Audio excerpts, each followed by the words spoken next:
Welcome to our continuing series, Fine Poetry. Today a poem by Thomas Campbell. Ode to the Memory of Burns.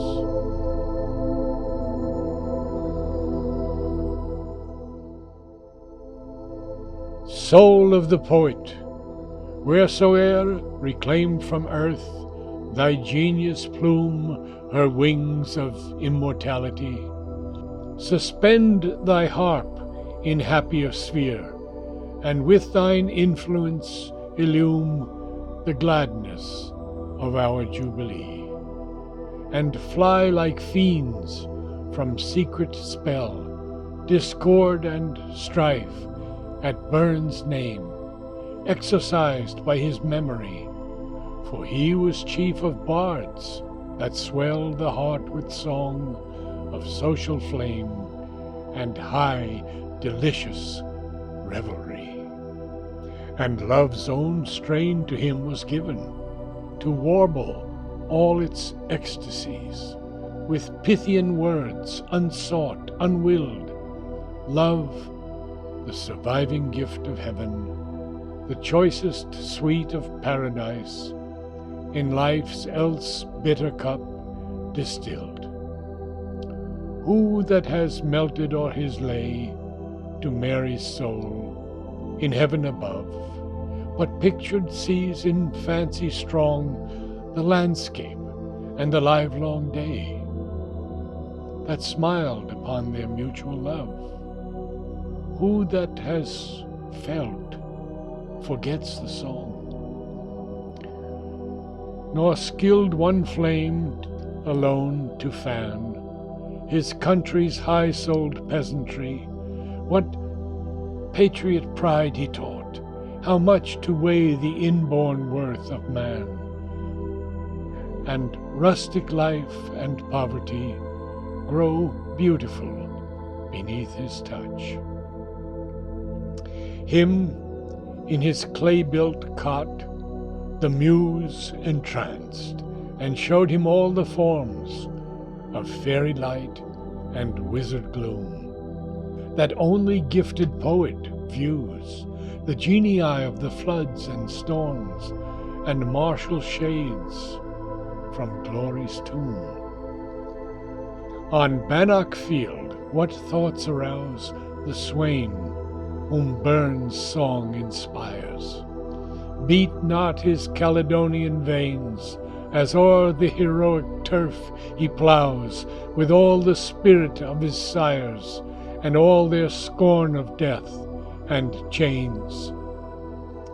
And see the Scottish exile, tanned by many a far and foreign clime, bend o'er his home-born verse, and weep in memory of his native land, with love that scorns the lapse of time, and ties that stretch beyond the deep.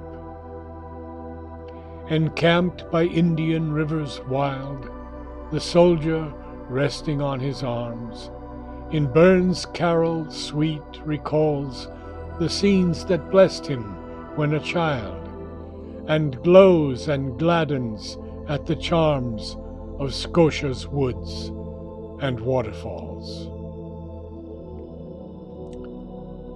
Oh, deem not, midst this worldly strife, an idle art the poet brings.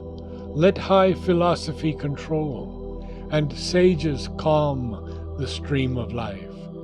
'Tis he refines its fountain springs, the nobler passions of the soul.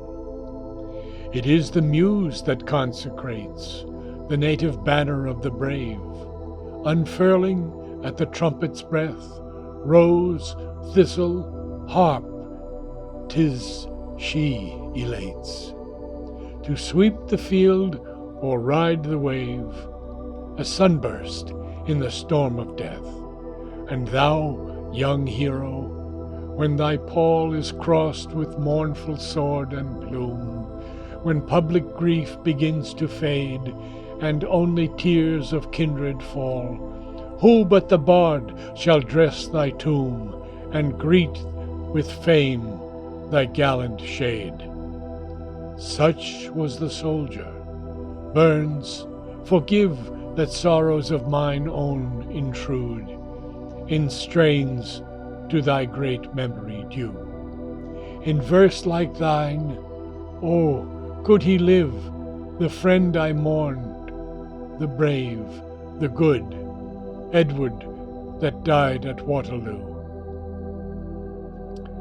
Farewell, High Chief of Scottish song, thou couldst alternately impart wisdom and rapture in thy page, and brand each vice with satire strong, whose lines are mottos of the heart, whose truths electrify the sage. Farewell, and ne'er may envy dare to wring one baleful poison drop from the crushed laurels of thy bust. But while the lark sings sweet in air, still may the grateful pilgrim stop to bless the spot that holds thy dust.